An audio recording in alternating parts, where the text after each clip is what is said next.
पिछले दिनों एक डॉक्टर की बीवी का ऑपरेशन था, तो डॉक्टर ने खुद ही ऑपरेशन करने का फैसला किया। उसने 2 लेडी डॉक्टर को सहयोग के लिए बुला लिया।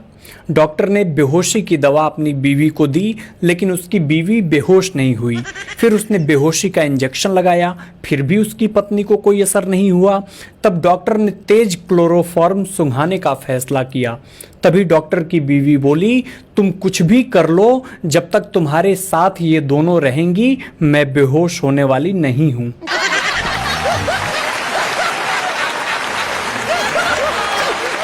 देखिए, एक बात कोई नहीं बताएगा, मैं आपको बता देता हूं। जब आपका ब्लड प्रेशर हाई हो तो कुछ देर साली से बात करें, और जब लो हो तो कुछ देर घरवाली से बात करें, तुरंत आराम मिलेगा।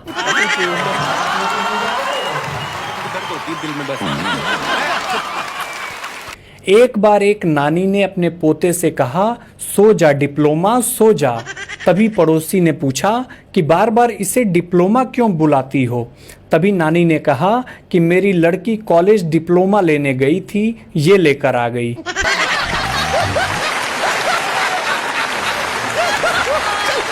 एक बार एक दोस्त ने दूसरे दोस्त से कहा कि अगर पति पत्नी का रिश्ता 7 जन्मों का है तो अभी कौन सा चल रहा है और कितने जन्म बाकी हैं कैसे पता चलेगा। तभी दोस्त ने कहा कि जब पत्नी कहती है कि मैं तुम्हें समझ ही नहीं पा रही हूं कि तुम क्या चीज हो, तो समझो पहला चल रहा है।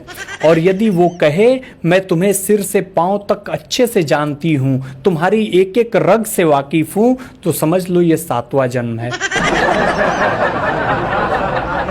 स्त्री 1 की तुलना में स्त्री 2 ने लगभग 2 गुना अधिक बिजनेस किया है। इस बात से यह साबित हो गया है कि लोग दूसरी स्त्री को देखना बहुत पसंद करते हैं। देखो भाइयों, ज्यादा कट्टर होने की जरूरत नहीं है। लोग आजकल इतने कट्टर हो गए हैं कि मैं क्या बताऊं। अभी पिछले दिनों एक कार्यक्रम में मैंने एक से कहा कि भाई कांग्रेचुलेशन, तो उसने मेरे को घूरा और कहा भाजपा चुलेशन।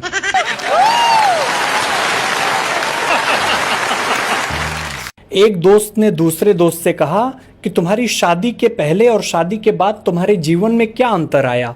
उसने दिल छू लेने वाला जवाब दिया। उसने कहा वो मेरी क्लासमेट थी तो उसका होमवर्क मैं किया करता था। आज वो मेरी पत्नी है और आज भी उसका होमवर्क मैं ही करता हूं।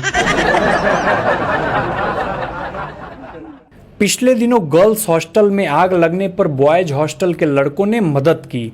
टीवी पर खबर आई, आग पर काबू पा लिया गया है। लड़कों पर काबू पाने की कोशिश